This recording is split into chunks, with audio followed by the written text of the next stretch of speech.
Hey everybody, and welcome back to another First Time Watch Friday here on Horror Film Lovers. I'm your host, Jonathan Moody. And yeah, this is the movie The Mothman, and or just Mothman, not The Mothman. So before I get into the nitty-gritty of it all, I wanted to kind of give you guys a little background on me if you didn't already know. There's a couple things that I wanted to address. First of all, I am absolutely not a fan of Blair Witch or found footage in general. I find usually even Blair Witch kind of turned me off. Like I understand the whole gimmick originally was that you didn't know that you thought this was a real documentary that was out and blah blah blah. Understand that.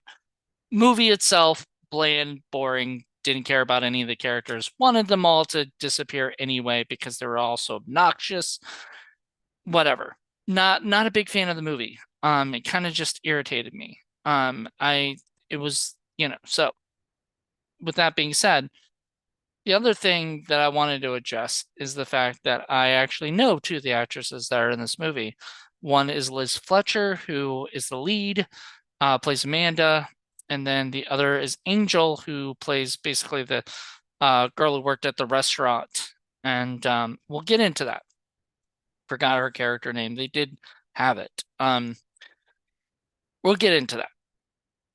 With all that being said, I will actually say this.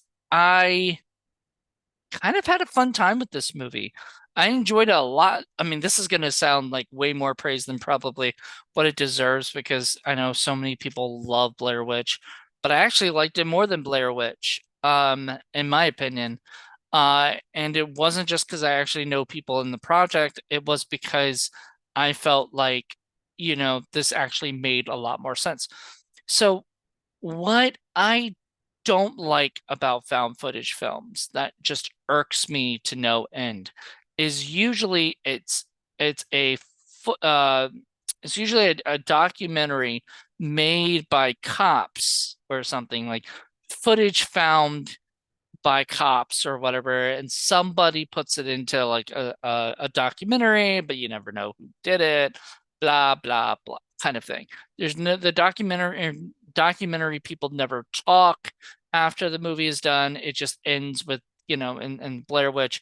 And spoiler alert for Blair Witch if you haven't seen Blair Witch, but it kind of just ends with them just, going into a corner or whatever and shit. It was just like the most it just was the most boring ending, boring movie. I mean, I was so angry at that film. And I rewatched it recently because I wanted to give it another try. I thought maybe I was a little harsh on it or something. Nope.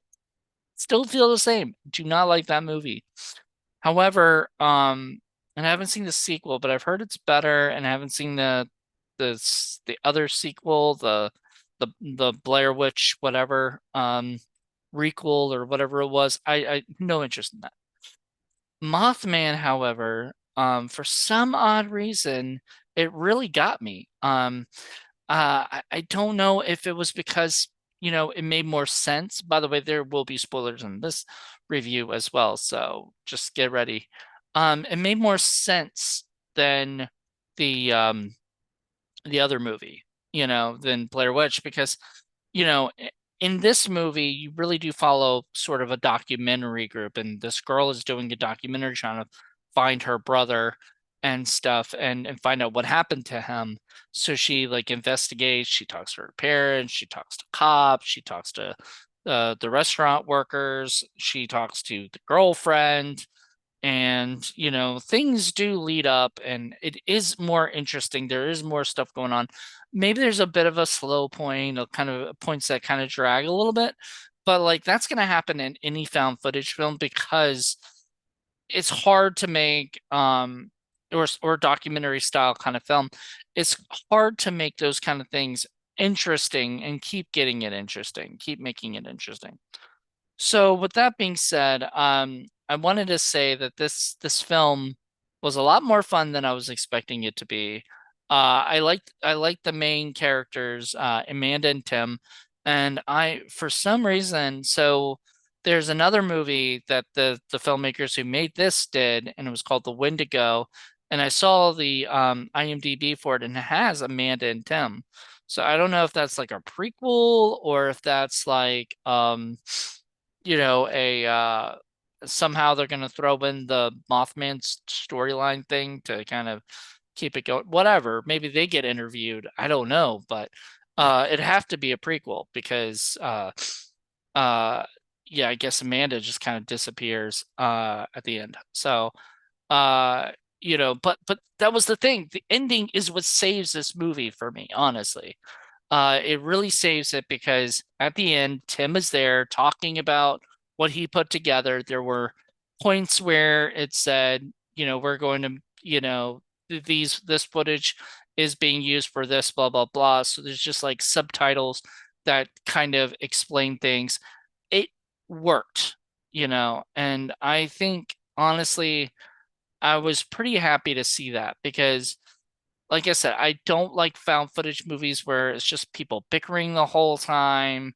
They don't know where they are, they're lost. And this isn't just Blair Witch, by the way. There were so many knockoffs of Blair Witch.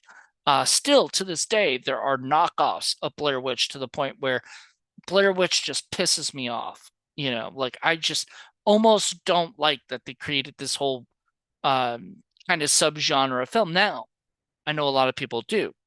And if you love found footage films, and stuff, I'm sure this is more of your cup of tea than it would be for me normally. But like I said, I still enjoyed it. It was actually one that I had a fun time with.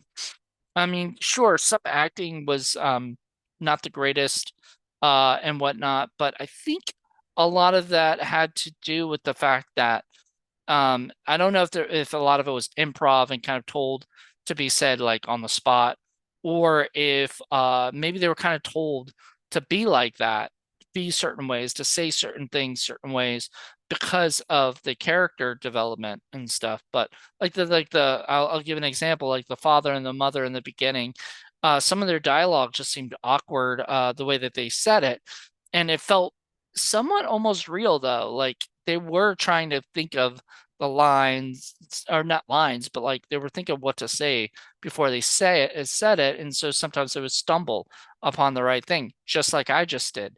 I stumbled when I was just talking in this review. That's how it felt, and kind of like that. I don't know. I think I think found footage. The biggest problem with found footage is it's just so easy, to do, right? So let's take for example, like, you can just grab a video camera or your cell phone. You could do it on your iPhones these days. And, get some good sound, get a microphone, and then just shoot, you outside in the wild doing stuff and make a whole movie, right? You can make a whole movie in like 2 days, with that. Will it be any good? Probably not, but you can do it, right? These guys actually seem like they took their time. They actually had a cast and crew. They had people who were professionals. Maybe they auditioned them. I'm not sure, but it felt more professional. Blair Witch was professional. I'm going back to that. That was professional. They had real actors. But that was the thing. You didn't know who those actors were. When you watch this movie, you see Angel Bradford and you're like, oh, Angel, or Liz. I know Liz. So you know that these are real people. They can't get away with the gimmick that these people are never seen again. They're just playing these characters. And a lot of them were not playing like they played characters. They had names, they had backstories. I mean, I enjoyed a lot of the stuff and then sort of halfway through the movie, or a little bit more than halfway through the movie, you sort of get really inside of what happened, and there's just more to it. I'm not sure how much of it was like researched into the world of the Mothman. But I dug it. I don't know. I had a fun time. This was surprisingly better than I expected. So, I would just tell you guys, if you haven't seen it and you just heard me spoil some stuff, still watch it because it's on Tubi, it's free, and it's actually, it's an hour and 22 minutes. It goes by like that, 'cause to me it's interesting enough. I did see some people complain about how slow it was or whatever, but you're always going to get people complaining about slowness because they're not into to the movie as much as other people are. I was into it. I liked it. I had a fun time. So I definitely recommend it. If you haven't seen it, once again, go see it. If you have seen it, let me know what you think. And until then, till you guys let me know what's going on. So I'm gonna be continuing every week or like every Friday. And for I think we're gonna get up to 20 episodes. So unless there's a time where I need to take a break, so I will try to get a few done. You know, the funny thing is I've been doing a 365-day movie challenge where I watch movies I haven't seen. If I pick a horror film, I'll probably try to review it because I mean it makes no sense not to. Um, but unless it's something I plan to do for like Indie Film Cafe or something. But then other than that though, I'm so glad you guys are checking this out. Let me know what you guys think. Did you guys watch Mothman? Did you guys like it? Are you guys excited for the Wendigo, the next one that they're doing? Because I know I am. I'll actually be checking it out. And if it's another found footage film, kind of excited to check that out. Like I like that. I like it when the people really actually go above and beyond to make something good. It's not just like let's just put crap together, shoot in 2 days, and then put it out on Tubi. You know, this was actual real stuff. So thank you for checking this out. Hope you guys liked it. Until then, bye.